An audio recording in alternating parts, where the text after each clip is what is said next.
Good evening and welcome to A Melanin Mother's Love.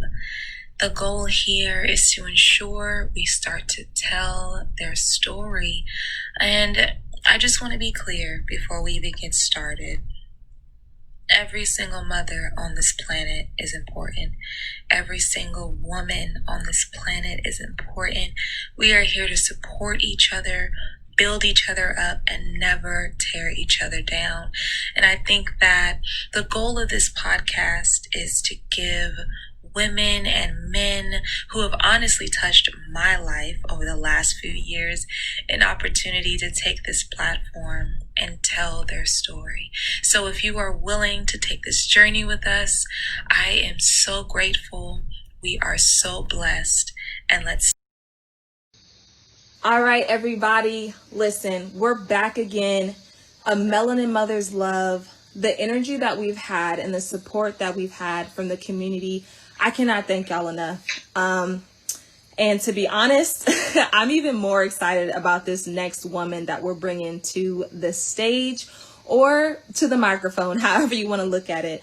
This woman is a great mother of 3 children. She is a hardworking mom, an educated woman, and she is also a wife, y'all. So you know she's juggling it all, okay? Her name is Miss Camille. Miss Camille, please, how are you doing?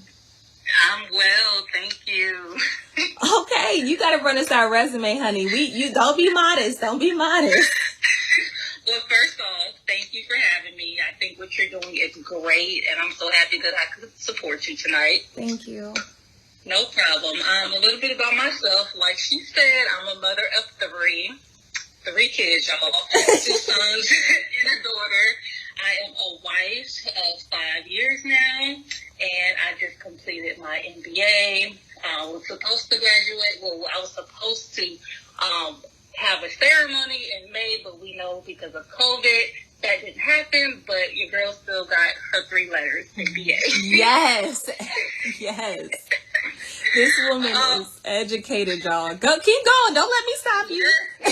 So a little bit about myself. So the reason why I'm so motivated and I go so hard, and I'm so happy that I just completed grad school, because I became a mother at 19. This is not something that I talk about a lot, but I became a mother at 19. And my upbringing, I had a good upbringing, y'all. Like, great. So when I became pregnant at 19, let me rewind. I became a mother at 19, became pregnant at 18, a month after high school. Okay. A month after I graduated high school, okay? Okay. So that was my motivation. I was like, I had a great life. Like, my parents provided for me. I had all the latest clothes, jewelry, shoes. Like, I just had a great life. So when I became pregnant at 18, it was kind of a disappointment for me. But I was like, you know what? I'm going to do this thing, and I'm going to give my daughter the same life that I had. It's not fair for her to have to go without, because I decided to make grown-up decisions, that's what they were, and bring a child into this world. So that has always been my motivation. After I had her, I, signed up for classes. I became a medical assistant. I did that for a while. It was okay money, but I was still motivated. I still wanted to do more. Right. So a month into, getting my first job as a medical assistant, I was like, I'm going back to school for my bachelor's. And that's exactly what I did. Amen. Went back to school. Went back to school in 2012, graduated with my bachelor's in 2016. And by that time, I was already living here in Pittsburgh, married by then with my husband. And I was actually pregnant again in 2016 when I graduated. But I was like, you know what? I need more. Like, we're going to keep on rolling. So in 2018, I believe, I went back to school. I decided I was going to go back to school and get my MBA, and here I am. I've completed that task, and I'm done. I'm not going back to school, y'all. I'm done. This is it. This is it. I feel like I've, done my part as far as education, and now it's time for me to just really find a career and just get the ball rolling career-wise.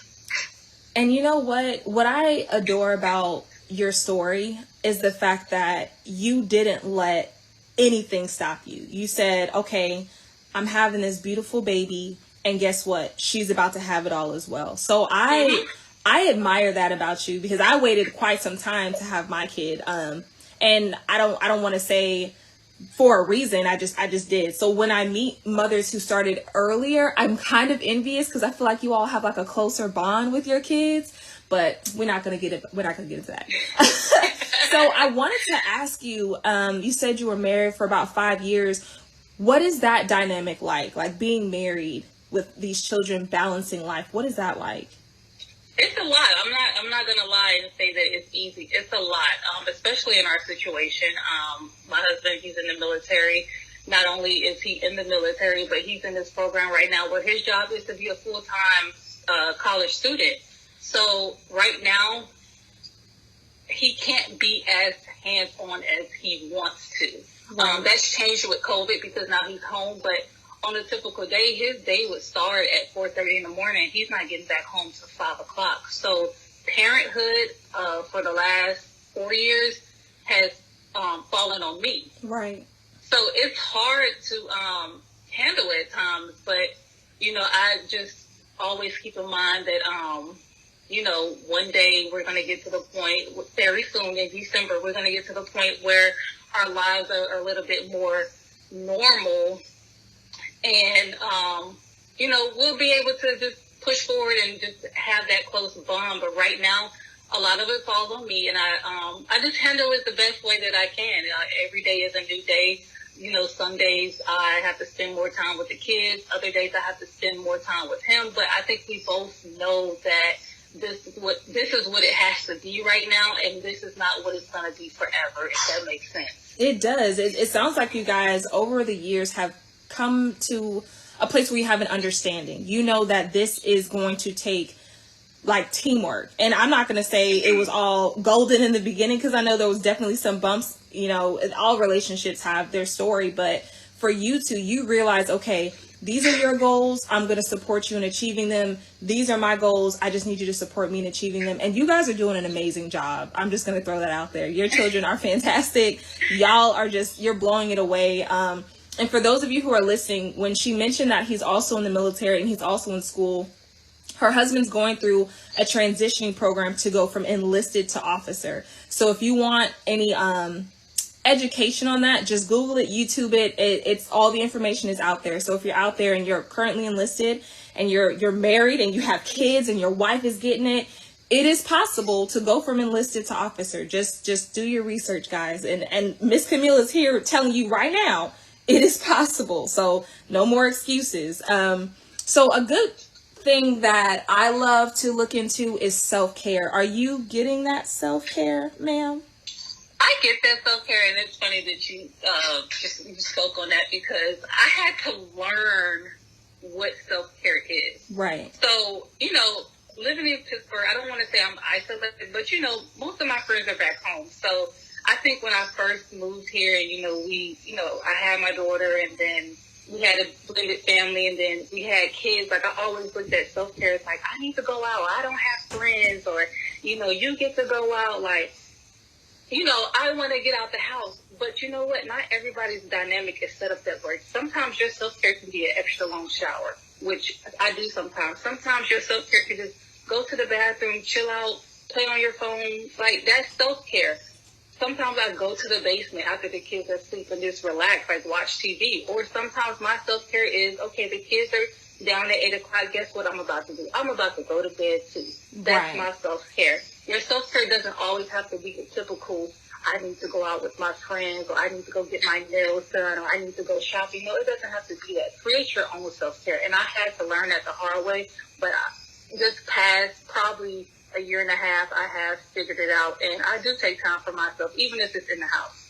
And you know what? I think that you giving us more examples is exactly what a lot of, men and women need. Because a lot of people are like, I have to make an appointment to go get a massage. I got to make an appointment to go do this. Like, what other options are there? And I'm so glad that you just said that. Sometimes I just need to go to my basement, y'all. Okay? Yeah, that's it. Just go to the basement and sit there. You can sit in the dark. That's your self-care. You don't always have to get out the house. Because, again, not everybody has those options. And especially like, single mothers and stuff like that, you don't have anybody to depend on, so you have to create your own self-care.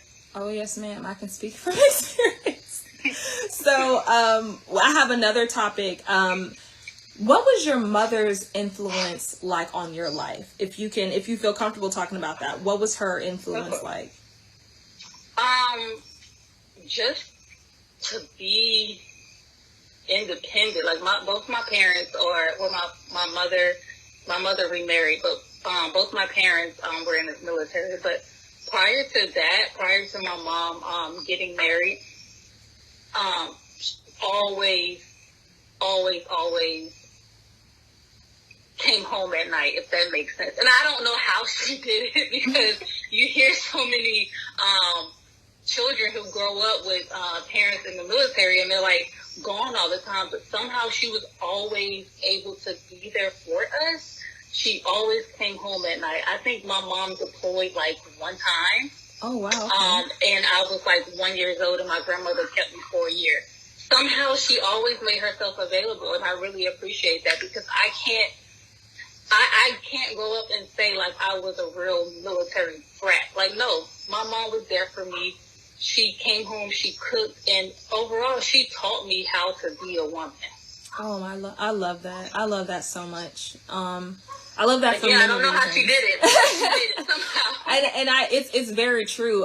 Knowing the military community on an intimate level myself, it is difficult to watch, fellow service members at work when they know that their children's already asleep. I mean, knowing that they're about to go to a field operation and be gone for a long time. So I applaud your mother. I don't know if she'll hear this episode. I hope she does. But I hope. Camille's mommy, thank you so much for setting the example for women in the cloth, and just letting us know that it can be done. So hopefully I can get you on here too. Shout out. Okay. I will. I'll ask her. So this is the point where we come to like our golden nugget moment. What are we going to take from this? What are we going to take, and go into the world with? And I think our word is hungry. Just listening to you these last couple of minutes, all I heard in your voice, all I hear from your story is that you were hungry for success, for your children, just to be an example beyond examples. Would you agree? I agree. I love the word. All right, y'all.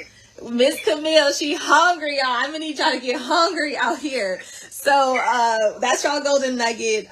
We've talked about so many things. She's expressed so many things. Her story, oh man, just adding it to this season, like a melanin mother's love. Y'all already know this platform is celebrating everyone on this planet, but we're giving some people a microphone to let you know we're just like you. She is just like you. And guess what? She is making it by being hungry and taking it one day at a time. So I'm going to give you the floor, Miss Camille. I just want you to give an encouraging word to the people out there before we close this thing out. Definitely. If I could give any type of word, I would say create your own path. Don't compare your story, your life, your upbringing to anybody else. Create your own path. Run with it, set your own goals, meet those goals. Again, don't be trying to keep up with the next person. Create your own path. Oh my goodness. Y'all heard it here. Listen, we are tapped in, we are blessed, we are united, and thank you so much for listening to A Melanin Mother's Love.